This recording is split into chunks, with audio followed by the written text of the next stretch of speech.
In this video, I'm going to be explaining you what really financial modeling is. I'm going to be speaking about real job description, what exactly the interviewers expect, what is the kind of salary that you can expect. So all of this is going to get covered in this video, and at the end, I'm going to be sharing with you a specific career roadmap which you can use as a student in order to get into financial modeling based roles. So stick around till the end. My name is Alan Arundan. I'm a CFA charter holder with about 12 years of investment banking experience with previous experience into fund management, and I've trained thousands of students who have got interviews into financial modeling based roles. I've seen real students either getting rejected or getting accepted. So everything that we discuss in this video is related to real outcomes, and this is not theory. So Mentor Careers is known for placements, and we come up with interview preparation videos every week. So if you want to be notified, then I would suggest you to subscribe to the channel and also press on the bell icon so that you can be notified when a new interview preparation video is online. So without wasting much more time, let's get into the main topic on understanding what really financial modeling is. And in order to explain you that properly, let me take you through my own investment journey where I have used financial modeling personally in order to make the investment decision. Let me take you through a story which is basically on my own experience on how I use personally financial modeling. So this is way back in 2018. I had certain amount of capital, about 15 to 20 lakhs, which had to be invested, and I had just withdrawn it from mutual funds because I felt that I could probably invest it myself, and I just wanted to pick up two stocks. So let me take you through how I selected that one stock, right? So my first observation which I actually saw was that I wanted to invest in a company which was in the growth phase. So I narrowed down to a company named as Titan, which you might have been aware of. So the first thing first, what I did with Titan was that I went and I downloaded the historical financial statements of about 10 years. And I put it into Excel. I started understanding the business, which is also called as revenue drivers. And I started breaking down on the various sources of business for Titan. So which means that about 80% of the revenue for Titan actually comes from jewelry. Their main business is into jewelry, including Tanishq, CaratLane. So it had dominated the entire jewelry space. So this is what I realized in between, in that before 2017, where the GST implementation actually happened, that time a lot of small jewelers actually went out of the business because of loss of margin, because no more could you actually save taxes by paying or buying jewelry in cash. So that made sense to me, because now if all of these small businesses are out of business, and now out here there's a big brand like Titan which has entered, it is trying to gain market share in the jewelry business. The same thing I also noticed in case of the sari business, because if you see the sari business, the apparel business, it's completely cluttered. There are some brands which are known in Bangalore, Mysore. There are some brands which are known in South India, but there's no formal brand which captures this. So based on this, I started forecasting the number of stores, the number of outlets that Titan was planning to launch in the coming 5 years. So this is how I forecasted it. And then I came to the valuation part of it, where I wanted to understand whether, if at that time I believe that the price of Titan was somewhere around 2,900, because it was just COVID and the price had actually come down. So I did the valuation, and I realized that if this is the way it keeps on capturing the market for these segments that I just spoke about, then the valuation of the company is somewhere around 10,000. But the stock is available at 2,900. So that's how I used financial modeling to take an investment decision. And finally, I decided that, okay, I wanted to buy Titan, and the maximum amount of capital that I had out of the 25 lakhs, I actually invested with Titan. So that's how you actually use financial modeling for investment decisions. So now let's summarize on what are the things which I actually use from a concept angle to analyze. So first of all, I obviously need to know Excel, because all the analysis which I did for Titan was done on a platform called as Excel. So first misconception about financial modeling is that financial modeling is Excel. It is not. Financial modeling is using Excel, but Excel is not financial modeling. Second is, if you realize, I cannot understand Titan business unless and until I understand the financial statement analysis. So that means the second tool that I need to learn in case of the entire financial modeling skill is financial statement analysis. And finally, in order to value something, I want to understand how much is Titan actually worth, the stock. I need to understand financial mathematics and equity valuation. So this, when I combine it together, is nothing but a financial modeling skill, which is required by a lot of jobs which are in the business of decision making.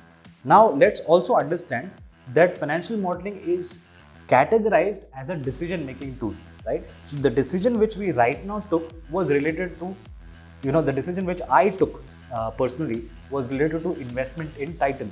But that could be very different if in case you are an entrepreneur and you want to decide whether you want to start this restaurant or not, whether you want to start this new project, furnitures or not. Let's say if you want to take a decision on whether you want to buy a property or not. All of these decisions require a skill called as financial modeling. So financial modeling is a decision-making tool.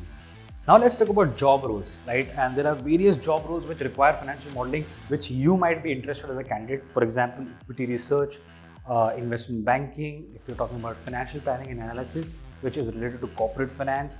Then if we talk about mergers and acquisition, all these roles primarily require financial modeling as a skill at the interview level for getting into these jobs. But before that, I also will explain you how my first interview which I gave, this is way back in 2013, I had just completed CFA level 2 and I went for an interview with a small boutique size firm, and I had absolutely no clue on how and what is financial modeling, because at that time there were no courses known as financial modeling. So I went for this interview, and the interviewer, the first round was an aptitude round. They just asked me a few questions related to financial statements, which was pretty easy because I had already done CFA. But the second round of the interview was, they told me that whichever company you like, whether it is in India or whether it's abroad, just make a financial model out of it. So I was really perplexed. So what I did is I went and I actually took Tata Motors as the company, and somehow I was able to get a Excel file, a template, which was already there in Google. And they told me then to come back after 2 to 3 days to explain the model. Now this is where I faced a challenge, because since I had not formally learned financial modeling, because I just presented the financial modeling, because I was not able to explain why I have taken certain assumptions. So the learning out here is that financial modeling certification itself is not really going to help you, but any financial modeling course that you're doing, you need to learn it more from the perspective of the deep dive business understanding. So you should be able to explain, for example, why should Tata Motors win the game in the longer run, right? Why should Tata Motors capture market share in the longer run? Why have you taken a growth assumption of 25% for this certain line of business, right? So this is what is expected in any of these job roles that we spoke about. It's not just that you come in the interview and you just say that, okay, I know financial modeling, and they're just going to give you one standard template in which you're going to just run some calculation and you're going to get the job. That's not how it works. Now let's come to the most brutal question as to who should learn financial modeling. Now, as you might have realized with my previous story that I spoke about in my first investment analyst interview which I gave way back in 2013, that even if I'm a CFA, I need to learn financial modeling. Even if I'm a chartered accountant, I need to know financial modeling. If I'm an MBA finance, also I might have to learn financial modeling. It really doesn't matter what background I'm coming from, but the role that I'm targeting. So if you are interested in any of these jobs like equity research, investment banking analyst, FP&A, wealth management, any role which uses financial modeling as a skill to take decisions, then you need to know financial modeling, because it is eventually going to get tested directly or indirectly in the interview. Now let's talk about obviously the most interesting part, probably which you have been waiting in this video about, is salary. Now let's talk about the bad news first, and then I'll give you the good news. The bad news is that in any of these roles, the initial salaries might be as low as 2.5 to, let's say, about 4 lakhs, depending upon what your education background is. So if, let's say, you're coming with a CFA level 1 background or CA intermediate or an MBA tier 2, then you can expect with most of these MNCs with jobs which require financial modeling to pay you somewhere around 3.5 to 4.5. But if, let's say, you were to crack some tier 1 companies like, for example, CRISIL, then the entry level salaries might start slightly higher at about 7 LPA, right? Of course, if you are coming with a complete CA background, for example, you are a qualified chartered accountant, you are coming from MBA tier 1, then of course you have slogged a lot. So the entry level salaries are slightly going to be at around 9 or 10 LPA to begin with. But that's the bad news for people who do not have such background. But the good news is that experience in this field is pretty valuable.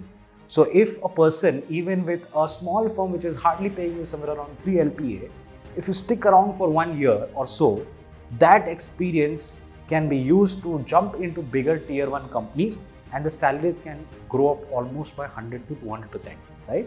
Now, in the longer run, if I look at 3 years of experience, a person might start at 3.5 in such roles, but with 3 years of relevant experience, with financial modeling based experience that I'm talking about, your salaries might go up to even 12 to 14 LPA at the minimum. So the advice out here is that if you are trying to get into this core field, be okay with to start even at a lower salary, because you know that the experience that you're getting is much more valuable in the longer run. And these jobs are not prone to automation. Another aspect that you should remember is because this requires cognitive decision making, this requires research, and of course automation tools are used for these analysis, but again it is less prone to automation compared to, let's say, back office operations or accounting jobs. Now let's talk about interviews, and I'm going to give you a sneak peek into how the interview preparation actually works and what is expected. So this clip that I'm going to be showing you is a place where I'm actually training students for a specific financial modeling related job, and these are the kind of questions, or this is the kind of an experience that you can also expect in the main interview. And just a disclaimer that this is no way in trying to obviously show you that a student is not performing. It's just to show you the level of preparation that is required for these kind of interviews, because that's how the interviews are in reality. You can't really change it. What is the business model difference between Persistent and Infosys? Okay, I have an eye on two small cap companies. One is Happiest Mind Technologies, and the other one is Newgen, I guess. Newgen Software, Newgen, I guess, yes. Okay, so they are concentrating on the so-and-so digital technologies that I mentioned earlier, like IoT, big data, machine learning, advanced analytics. So they are actually concentrating on that. So those are two stocks to look out for in future. Basically, DCF, as the name implies, it is discounted cash flow analysis. We are discounting your future cash inflows and cash outflows with a particular discount rate. Out here we have discounted with this weighted average cost of capital. Okay, so it's proportional. It is a proportional weight of both capital and debt and equity. So here is the free cash flow. So you'll be taking the present value of free cash flow. Ignore this PV of FCF twice. I just calculated manually, and then I used the PV formula. In Excel. Then comes the terminal value. So I suppose you saw that clip and you understood that how a candidate, when presenting related to financial modeling jobs, this is how the interview actually happens. And now when you're explaining certain questions, the questions might go very basic, but you might not have focused on that, and then you get trapped. So this is how you need to prepare for financial modeling, is to go on, even if you don't know that high level of financial modeling, but you should know everything that you've done in a financial modeling. You should be able to explain in the interview. There should be nothing in your Excel spreadsheet which you can't explain. So that's where, if you take my advice, keep it simple but focus on the depth. So let me give you some now actionable insight as to what exactly should you prepare for interviews from a financial modeling perspective, right? So let's first, obviously this is not the exhaustive list, but I'm going to first give you slight pointers which are no-brainers and non-negotiable things which you should know. First is linking of financial statements. You should know how the three financial statements are linked. So in your model, have you linked it properly, right? That's the first thing to look at. Second thing is cash flow understanding. Do you understand that where the cash flow of the business is actually coming from? Is it coming from core operating businesses, or it is coming from non-core operating businesses, right? That's a very easy place to ask you questions on. Third is whether or not you understand the outputs that you have created in your financial model, right? For example, if you are saying that I've done a valuation for Tesla, right? And my next question could be that, okay, what do you think about the market share of Tesla? Because Tesla's market share is about 7%, right? So do you expect that the market share in the longer run would increase?